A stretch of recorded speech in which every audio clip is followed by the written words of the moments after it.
Hello everyone, welcome back to the part 2 of our lecture on the overview of international trade. So let us first discuss what internal trade is and differentiate the differences between internal trade from international trade. We will also try to discuss the different advantages and disadvantages of international trade. First, what is internal trade? When we speak of internal trade, we're talking about the exchange of goods and services between buyers and sellers within the territory of a country.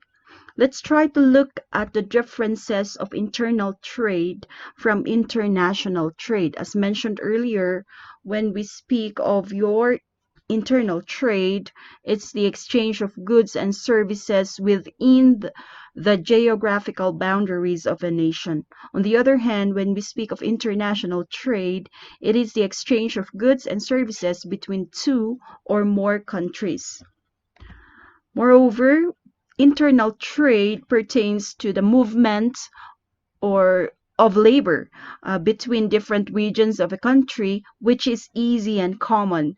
However, when we say international trade, the labor movement between nations would be difficult because of communication barriers and perhaps legal restrictions.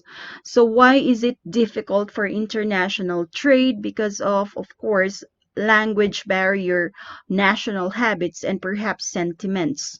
Another reason could be due to real wage. So for example, in the Philippines, if the real wage is 3.2%, and if in Greece they have 1.12%, if Greeks will be employed in the Philippines, they need to consider the real wage level.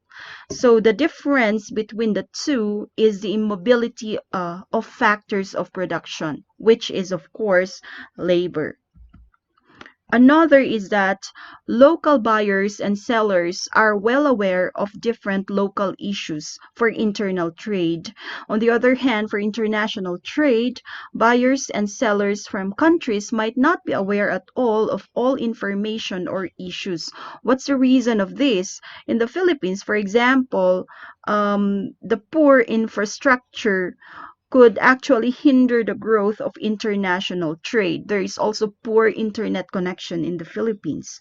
So these could be some of the reasons why Philippines, might not be very, very active in terms of international trade. Okay, another for internal trade, of course, they use common currency. But for international trade, the difference in currencies and rates makes um, or make trade difficult. So, for example, in India, they have rupees. In Japan, they have yen. In the US, they use dollars. In Germany, they use mark. So international trade gives rise to many currency complications. There could be fluctuations in terms of exchange rates. So different monetary policies, interest rates will fluctuate. It could be attractive or maybe less attractive in terms of financial instruments like bonds. Okay. Another is that for internal trade, there is common government policies and rules.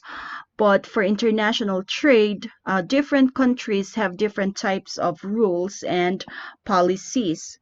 So in terms of taxes, the real cost might differ because of the policies implemented by the government. So that's what makes it difficult perhaps to conduct international trade. So for example, if Israel might go as high as 50% and the Philippines might go as high as 32%. But Israel's bracket for zero income is 10%. So it could be difficult to conduct international trade because of that. Okay, next. For internal trade, the trade within the country is most of the time free over government control. On the other hand, for international trade, there is tighter government control, okay, implemented for international trade. So, for example, in terms of tariffs, so the cost could increase, the cost of import, okay, could increase because of the tax on import. Okay.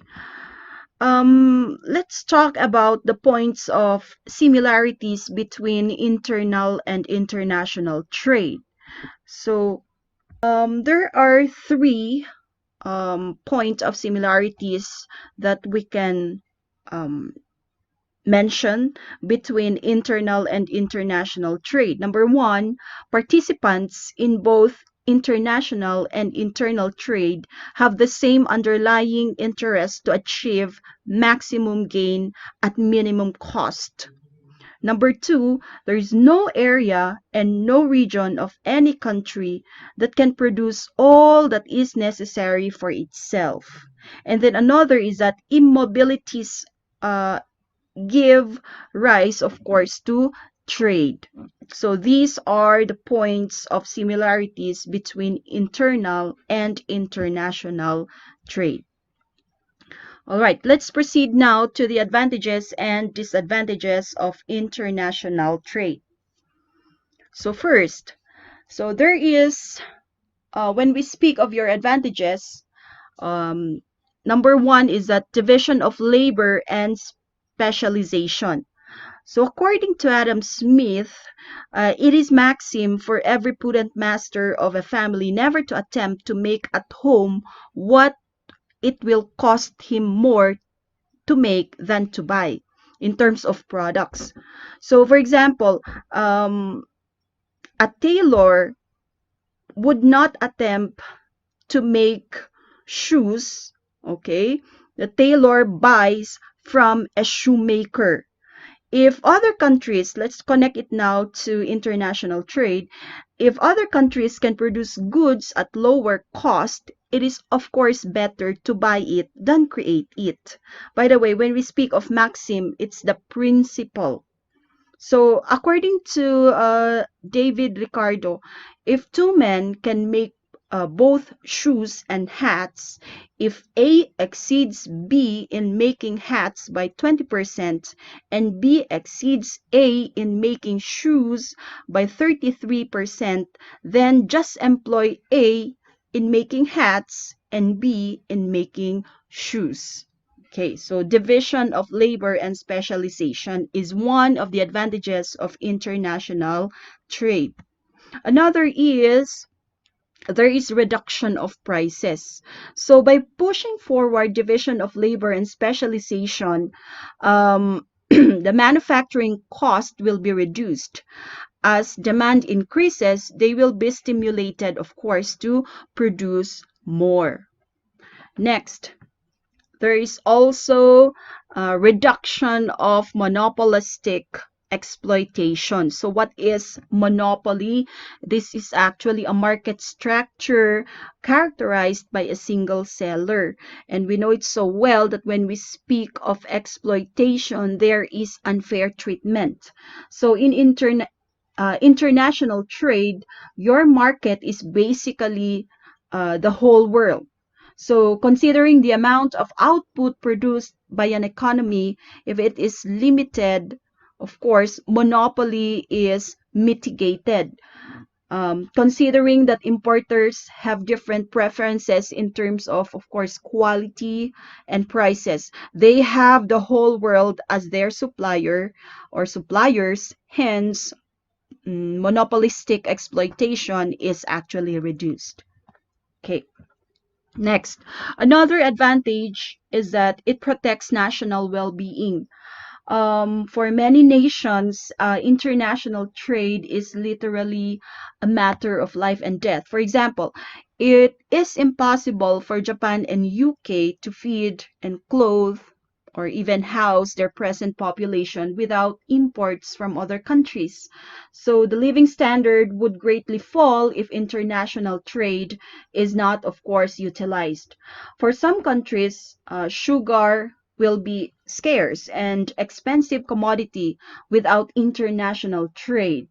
In the Philippines, for example, oil, okay, is mainly produced by other countries. So it's going to be very expensive and scarce commodity without international trade. So um, as you can see here, one of the advantages of international trade is that it protects the national well-being of a country. Okay, let's have a simple analogy on this. Let's say, for example, Baguio. Baguio is a country, and the neighboring provinces are also different countries. So let's say Baguio's main product is, of course, sayote. So if Baguio people would like to consume banana Q, they will have scarcity in terms of banana because Baguio has no banana plantation. So with this given scenario, let me ask you this: would you substitute banana Q to sayote? Of course not. Okay, so that's one of the advantage of international trade. Okay, next. There's also protection of economic interests. So during the World War or First World War and interwar period, many countries have denied free access to world markets. Consequently, the problem in procuring essential raw material or materials became so acute that it became almost impossible for certain countries like Japan, Germany, and Italy to import essential raw materials from the producing countries which were colonized by England and France.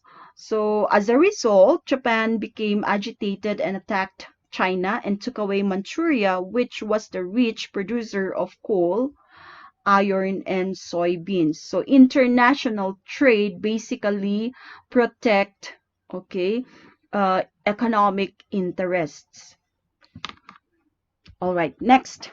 It also facilitates debt payments. With the use of international trade, of course, debtors can repay their debts with the use of their surplus products, most especially if their creditors are consumers of their surplus products. Okay. Another is, okay, poor and backward nations can become rich and forward. So, for example, members of OPEC, Organization of Petroleum Exporting Countries, okay, became prosperous. Why? Because of the international trade, wherein the FDI stimulated economic growth in the member nations. Without international trade, their vast petrols reserves would have remained unutilized, and most of these Middle East countries would have remained world's poorest desert countries. So it helps international trade, helps, okay, poor and backward nations to become rich and forward, right? Another advantage of international trade is that there are changes in quality of labor and capital. So exchange of ideas through exchange in labor could actually improve the quality of labor and capital.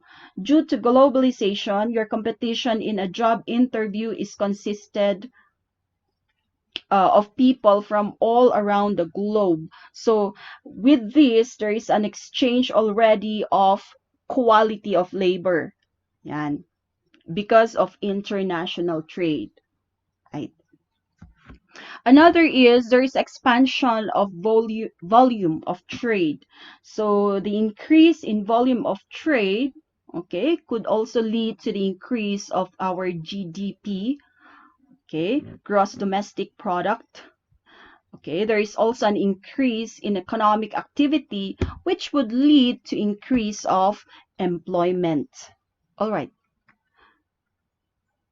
Now let's discuss the disadvantages of international trade. So number one disadvantage is that there is dependence on other nations. International trade ensures higher standard of living. Of course, with this, because of the higher standard of living, it makes countries dependent on foreign markets only, not only because of raw material, but also finished products. So in short, one of the disadvantages of international trade is that nations' growth would depend entirely on foreign factors. Next, another disadvantage is that there might be a lack of defense during the war because of international trade. Another is that there is economic instability. So if you remember the Great Depression, which lasted from 1929 to 1939, okay, that was actually the worst economic downturn in the history of industrialized world. So it actually began when the market crashed, would actually what sent all Wall Street into panic, and of course wiped out millions of investors. So the result was that there was a drop of consumer and spending investment. So in 1933, 15 million Americans were actually unemployed, and nearly half of the country's bank actually failed. So what was the cause of this? So what was the underlying cause of the economic depression? In 1920 to 1929, the US economy expanded rapidly. So everyone wants to or wanted to invest in the stock market, of course. So there is so much liquidity in the market that caused a rapid decrease in price of commodities and wages. As a result, producers suffered losses. So the capital accounts could also contribute to the bubble in the stock market. So economic depression can easily spread from one country to another by disrupting, of course, international flow of goods and capital, or goods, services, and capital. So it would result to economic instability. So that's one of the disadvantage of international trade. There is economic instability. Why? Because it could economic depression can easily spread from one country to another if you disrupt the international flow of goods, services, and of course capital. Okay, so another disadvantage of international trade is protectionist arguments. Um, they would argue on domestic industries against, of course, competition. There would be a disadvantage for the nationalists because they would argue that international trade does not fit, okay, the requirement of a planned economy. They want, of course, to have economic stability and full employment in their own country. That's why it could be a disadvantage for international trade. All right. So this ends our lecture for Unit 1. Kindly answer the activity here. Okay. Please write in Word. You may submit to me as a PDF file or as a Word file. I will give you my email address later for you to submit your activity. Kindly submit this activity before the day ends. Thank you very much. I'll see you, okay, on the next lecture.